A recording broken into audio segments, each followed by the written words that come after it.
Okay, greetings. So this is my hair just washed with the Nopales and with the Jasmine and sage tea. So very soft. It's an epiphany to me as I'm rinsing it. I'm thinking like we never needed the conditioner. Perhaps if you're trying to make the hair do something that it doesn't do. So my scalp is thoroughly clean. It has some shine to it. I didn't have to use any shampoo.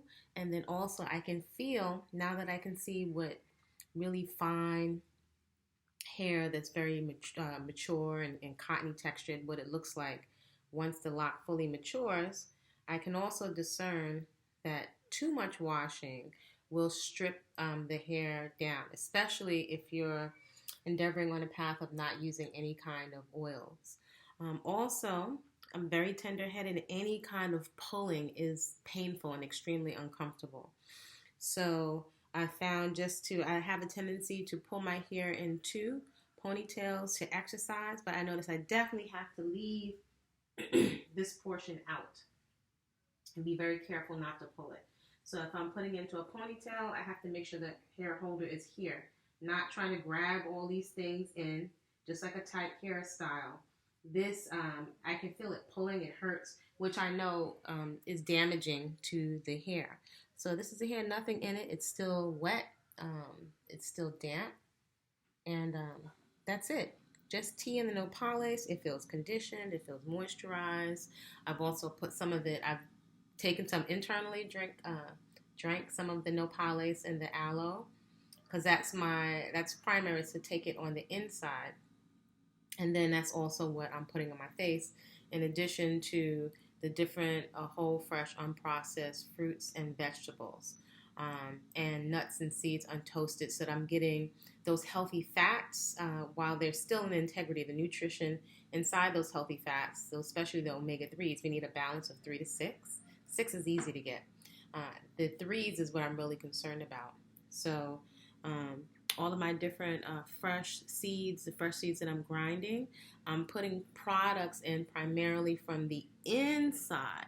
And it's like, interesting also, teas, I find they have their own dark color. I don't know if they definitely don't color like a dye. But it should be interesting over time to see what it looks like. I can definitely see the real color of my hair. Not that was ever a problem, but I feel like not having any kind of oils or butters over the years, I can see as the sun affects my hair, I can just see the natural color, the brown in my hair. If I had oils can have a tendency to darken it in my hair, and then over time, the buildup can form, not only make it darker, over time you can see like a grayish white hue as dust also and lint get caught inside of the oil. So buildup, I've cut it several times so I can see what's inside. I'm sure I'll do several more cuts because the hair is somewhat flimsy and weaker where I've pulled on it with beads and stuff. So my hair and skin have communicated and continue to communicate that they don't like to be messed with. So just the other thing I just wanted to say, just like, and I keep emphasizing, especially in the quiet hours, I think that I have found in my journey that it's so grounding in a sense of, I don't know if the word is contentment, but definitely calming and grounding to be able to sit in acceptance of what you have and marvel at health. And so you can notice your hair, your nails, this suit, what you needed to do, how you needed to perform, if it's performing. So you can start to notice the communications it's giving you. If it's asking you for more hydration, and you can make a decision, a clear decision. Once we take a lot of that unprocessed stuff also off the table, or the substances masquerading as food, you can make decisions about, well, what's going to be the highest optimal fuel that's giving me the most nutrients without making my body work super hard to digest it, nutrition that's not clogging to my body, where I still feel energetic, and where that good circulation from my movement practice can move all of the good, whole, fresh, unprocessed foods around to my scalp and to my organs. Also recognizing that we're processing a lot of emotions as we're eating. And so there's what I like to call a sweet spot between satiation and a really satisfying experience, like a good experience, not being overstuffed and being able to feel over time your body feeling good because it's actually very nourished. Not panicked around food, not phobic around food, not guilty around food, very relaxed and at ease and at natural. And I've found, you'll let me know what you find on your journey, that whole, fresh, unprocessed foods do the best job with that. And so that's what I'm using on a foundational level to nourish myself and my skin from the outside, from the inside out. It's coming from a person that's had a lot of acne. I'm also very clear that my body will mature and it will age. I've taken responsibility for any kind of experimentation with food and fitness that I do on my body. That actually has given me tremendous relaxation and freedom and groundedness, right? I've decided a long time ago, many years ago, to go along for the ride and see, compare and contrast when I try things out on myself. So it's important for me and also in my practice, in my work, to hold space for myself primarily and also for other people as they're on their journey, so that I'm not dogmatic with myself, which I have been. I don't even know if I don't like all the labels, not dogmatic. However, more so than dogmatic, I would say for myself, very stringent at different times. Also, I've been a junk food junkie, so there's a spectrum. So I also recognize that be very careful about making yourself and others bad or wrong. Other people's journey is their journey. I don't see what other people's journey has to do with ours. And the more I think about that, that's really something. Somebody else's journey has nothing to do with my personal journey. So for me to sit online and to bash other people about their journey absolutely makes no sense. That's really where we can have a tendency to be, our egos can be distracted from what we need to do and us trying to feel better than other people by putting them down or their practices. I've been there.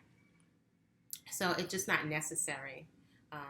And I don't know that it's effective for myself or other people because it's just a conversation, not even a conversation. It's just a bantering of the ego. Nothing consequential comes from that. So holding space for myself as I experiment, as on my journey, as I compare and contrast, try things on, understanding that my body temple is organic. It's organic, and I'm going to lay it down at some point. So I like to think, what is the best that I can do for my body temple at this point is to rest it, to put sunshine on it, to see how it feels, to recognize how my emotions are affecting the chemistry of my body temple. So the more relaxed I am, the more I can take off the table, the more I can sit and be present in what I have, it lends to another experience. And as I listen in the early day, in the quiet of the early day, it's just interesting how much a feeling of anxiety or panic or rush we can get. It's exacerbated. It's not limited to social media.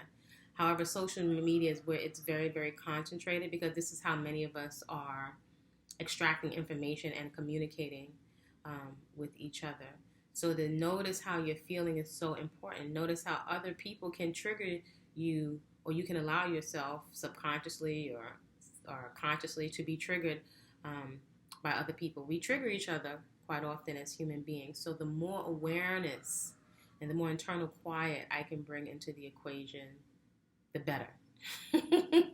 The better for me, and I desire to feel better. So this is what it's looking like. I've decided to take a lot off the table. Last thing I'm thinking about in terms of adventure, fun, and groundedness, I don't want to think about my hair unless I feel like thinking about it and playing in it. There's so much more to life than hair and food. There can be a lot of fun and very interesting. However, there's more.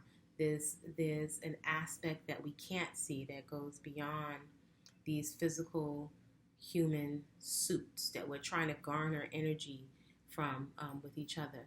There's something else And I like having a healthy curiosity about it, which my movement practice feeds, by the way, and which the garden feeds. A healthy curiosity about quiet, calm, and groundedness. And they give me the opportunity to compare and contrast when I'm in that state and when I'm not.